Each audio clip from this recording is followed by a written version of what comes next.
To change notification sound for individual apps in Samsung Galaxy A57 5G, first of all, we'll need to open settings on our device. Next step is to enter notifications and then look for advanced settings, where inside we can enable option called manage notification categories for each app. Make sure that this is enabled, and then we can go back and look for the apps section. Enter the apps section and then go for any app where you want to get custom notification sound for. For example, we can select the Gmail. Then we can go for notifications and make sure that they are allowed. When you can see many like this, go to notifications categories, and that way you can select specific category of notifications. It will be different for each app.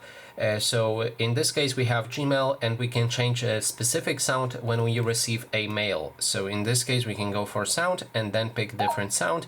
Now if I receive just a mail from Gmail, then I will hear that sound instead of the default sound that I have on my phone. And that is basically everything. Thanks so much for watching.